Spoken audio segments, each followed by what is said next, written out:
Hello साथियों, welcome to Amit Pratap classes. तो आज है 18 जून। तो 18 जून की जो करंट अफेयर है उसको हम कवर करेंगे। तो पहला क्वेश्चन है, हाल ही में किस राज्य सरकार ने 1 जुलाई से सभी सरकारी प्राथमिक एवं उच्च माध्यमिक विद्यालयों को शिक्षकों एवं कर्मचारियों को खोलने के लिए आदेश जारी किया है? तो किसने जारी किया गया है? ये जारी किया गया है उत्तर प्रदेश सरकार के द्वारा। अब हम इसके बारे में जान लेते हैं, उत्तर प्रदेश के बारे में थोड़ा डिटेल में। तो उत्तर प्रदेश जो है भारत के उत्तर में स्थित है।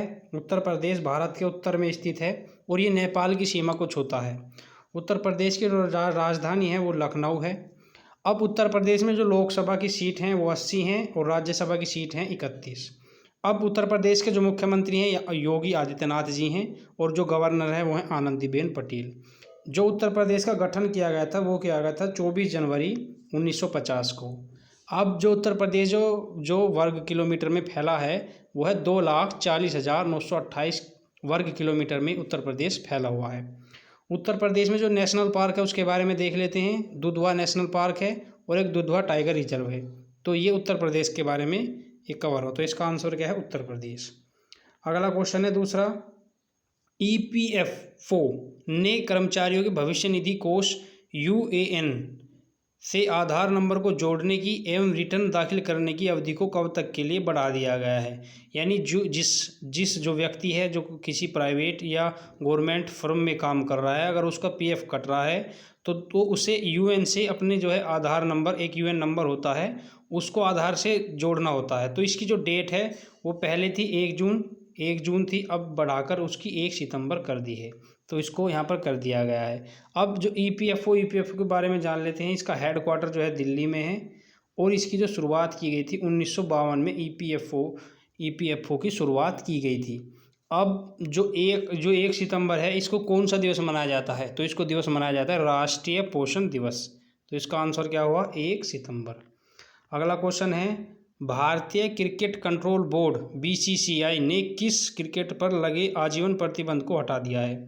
तो ये 2013 की बात है जब 3 व्यक्तियों पर जो था आजीवन प्रतिबंध लगा था। एक था अंकित चौहान, एक था इसमें आपका अजीत चंदीला और एक था इसमें श्रीसंत।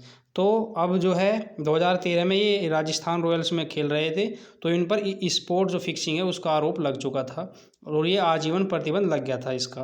तो अब ये जो है आजीवन प्रतिबंध को BCCI ने हटा दिया है। अब इसके बारे में हम थोड़ा जान लेते हैं BCCI के बारे में। आखिरकार BCCI है क्या? तो BCCI है जो भारतीय क्रिकेट कंट्रोल बोर्ड है, यानी जो क्रिकेट के नियम बनाती है भारत में उसे BCCI के अंतर्गत सब बनते हैं। अब BCCI की फुल फॉर्म है board of control for cricket in India. अब BCCI की स्थापना कब की गई थी? तो BCCI की स्थापना 1928 में की गई थी। इसका जो हेडक्वार्टर है वो है मुंबई में और इसके जो अध्यक्ष हैं वो हैं सौरभ गांगुली।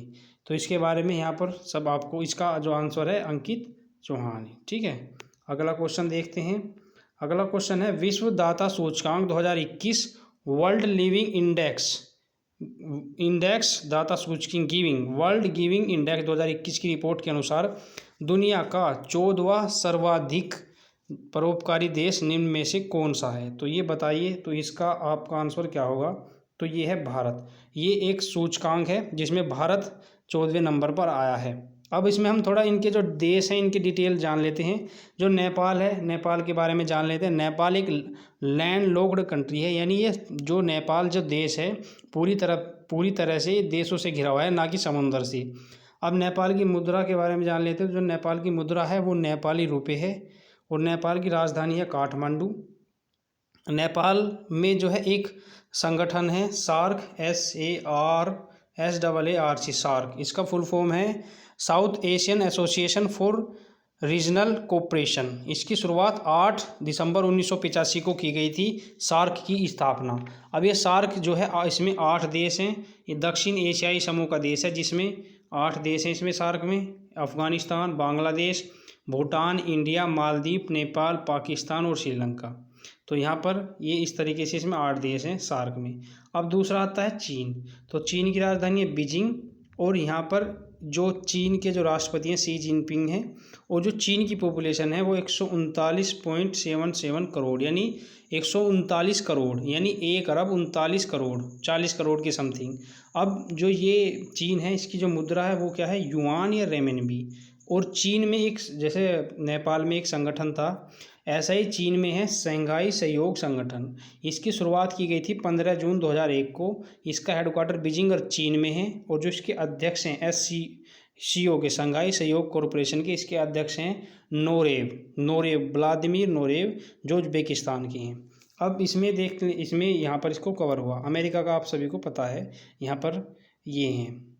अगला क्वेश्चन देखते हैं, इसका आंसर भारत हुआ। बॉलीवुड के जाने माने किस अभिनेता एवं सामाजिक कार्यकर्ता का 97 वर्ष की उम्र में निधन हो गया? तो ये किसका निधन हुआ? ये हुआ है चंद्रशेखर वैद्य। चंद्रशेखर वैद्य रामायण में सुमंत का किरदार निभाने वाले थे। इन्होंने कई फिल्मों में काम किया है। सुमंत के किरदार में रामायण में इन्होंने अपना योगदान दिया है। परेश रावल जो है नेशनल स्कूल ऑफ ड्रामा, इसके अध्यक्ष हैं परेश रावल। तो यहाँ पर इसको देख सकते हैं, काफ़ी इंपॉर्टेंट है परेश रावल का, नेशनल स्कूल ऑफ ड्रामा, इसके ही अध्यक्ष हैं। अगला क्वेश्चन है, हाल ही में किस देश ने एक बार फिर से गाजा पट्टी पर एयर स्ट्राइक शुरू कर दी? तो गाजा पट्टी पर किसने एयर स्ट्राइक शुरू करी है? ये शुरू की गई है ऑप्शन बी, इजराइल। आपने पिछले कुछ दिनों से ही समाचार है कि जो इजराइल है और उसके बीच में, फिलिस्तीन के बीच में झगड़ा है। जो वहाँ के जो आतंकवादी समूह था हमास, उसने यहाँ पर इजराइल पर अटैक किया, तभी से इनमें आपस में मतभेद है। तो यहाँ पर इसका आंसर हुआ चीन। अब चीन की जो राजधानी है वो यरूशलेम है, मुद्रा है इजरायली शेकल, और यहाँ के जो PM अभी वर्तमान में जो बने हैं 2-3 दिन पहले, ये भी नाफ्ताली बेनेट, तो ये यहाँ पर बने हैं। तो इसका आंसर क्या हुआ? इजराइल। अगला क्वेश्चन देखते हैं, जॉन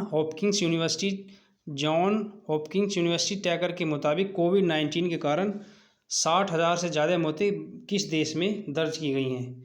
तो ये किस देश में दर्ज की गई हैं? ये दर्ज की गई है अमेरिका में। अब ये जो जॉन हॉपकिंस यूनिवर्सिटी है ये क्या है? तो ये जो कोविड-19 पर ये निगरानी कर रही है, इसका काम है कोविड-19 पर निगरानी करना। तो इसका आंसर, सबसे ज़्यादा जो मौत है, जो आंकड़ा हुआ वो अमेरिका में हुआ। अगला क्वेश्चन देखते हैं, भारत के किस शतरंज खिलाड़ी ने $15,000 गैलफेड चैलेंज शतरंज खिताब जीता? जो ये किसने जीता है? ये जीता है डी गुकेश ने ये खिताब अपने नाम करा है। तो यहाँ पर ये शतरंज के इन्होंने नाम करा है अपने, डी गुकेश ने। अगला क्वेश्चन है, हाल ही में किस राज्य सरकार ने सिंगल यूज प्लास्टिक पर रोक लगाने की घोषणा की है? तो ये किसने की है? तो ये की गई है बिहार सरकार के द्वारा, सिंगल यूज प्लास्टिक पर रोक लगाई है। अब बिहार के बारे में जान लेते हैं, मुख्यमंत्री नीतीश कुमार और गवर्नर फागू चौहान। पटना इसकी राजधानी है, 40 लोकसभा की सीटें हैं और 16 राज्यसभा की सीटें हैं। नेशनल पार्क यहाँ पर जो है वाल्मीकि नेशनल पार्क है, तो इससे यहाँ एक कवर हुआ। अगला क्वेश्चन देखते हैं 10वां, हाल ही में किस राज्य सरकार ने BPL कार्ड धारकों मुखिया की कोविड-19 के कारण मृत्यु पर परिवार वालों को 1 लाख रुपये मुआवजा देने की घोषणा की है? यानी इसका कहने का सीधा सीधा मतलब है कि वह व्यक्ति जिसके पास BPL कार्ड है और उसकी कोविड-19 के कारण मृत्यु हो जाती है, तो उसके परिवार को 1 लाख रुपये का मुआवजा दिया जाएगा। तो ये किसके द्वारा शुरू की गया है? ये शुरू की गई है कर्नाटक सरकार के द्वारा। अब कर्नाटक की राजधानी बेंगलुरु है। कर्नाटक के जो मुख्यमंत्री हैं येदियुरप्पा हैं, और कर्नाटक के जो गवर्नर वजुभाई बालाजी है। अब इसके कर्नाटक के बारे में और फैक्ट जान लेते हैं। कर्नाटक में ही बांदीपुर नेशनल पार्क है, कई बार पूछा गया है, कर्नाटक में बांदीपुर नेशनल पार्क। कोविड-19 के कारण पहली मौत कर्नाटक में ही हुई थी। उसके बाद में अलमट्टी बांध कृष्णा नदी पर कर्नाटक में ही है, और दुनिया का सबसे लंबा रेलवे प्लेटफॉर्म हुगली नदी पर, यह भी कर्नाटक में ही है। तो इस तरीके से इसको कवर कर लिया गया क्वेश्चन को। अगला क्वेश्चन देखते हैं, NATO का 2021 का शिखर सम्मेलन कहाँ किया गया? ये कहाँ किया गया? ये किया गया ब्रुसेल्स। ये ब्रुसेल्स कहाँ है? तो ये ब्रुसेल्स है, ये बेल्जियम की राजधानी, ठीक है, ब्रुसेल्स बेल्जियम की राजधानी। अगला क्वेश्चन, ये जो क्वेश्चन है NATO, ये क्या है? तो NATO का मतलब है नॉर्थ अटलांटिक ट्रीटी ऑर्गेनाइजेशन। ये इसमें 30 देश हैं, जैसे कि SCO है, SARS है, और कई जैसे UNO है। तो इस तरीके से जो अपना कुछ देश हैं, नॉर्थ अटलांटिक के जो देश हैं, इसका नाम दिया गया है, वहाँ के कुछ 30 देश हैं उनको मिलकर ये संगठन बनाया गया है। अब इसकी जो शुरुआत की गई थी वो 4 अप्रैल 1949 को की गई थी। अब इसके जो अध्यक्ष हैं वो है स्टुअर्ट पिच और इसका जो हेडक्वार्टर है वो बेल्जियम ब्रुसेल्स में है। अब यहाँ पर देख लेते हैं जो ब्रुसेल्स ये जो बेल्जियम की जो करेंसी है वो क्या है, जो है यूरो, वहाँ की जो करेंसी है उसका नाम है यूरो। तो इस तरीके से इस क्वेश्चन को कवर कर लिया गया। अगला क्वेश्चन है, लास्ट क्वेश्चन है कि कौन सी क्रिकेट में भारत को पछाड़कर दुनिया की नंबर 1 टेस्ट टीम बन गई। यानी क्रिकेट में कौन सी जो टीम है जो नंबर 1 पर आ गई टेस्ट में, तो ये कौन सी टीम बनी है, ये बनी है न्यूजीलैंड बनी है। तो यहाँ पर आपके 12 क्वेश्चन हैं। तो काफ़ी मेहनत लगती है करंट अफेयर को मुझे बनाने में। अगर आप एक लाइक कर देंगे और चैनल को सब्सक्राइब करेंगे तो इससे मुझे मोटिवेट मिलेगा, ताकि मैं इससे भी अच्छी वीडियो आपके साथ साझा कर सकूँ। वीडियो को देखने के लिए और चैनल को सब्सक्राइब करने के लिए आप सभी का धन्यवाद। जय हिंद, जय भारत।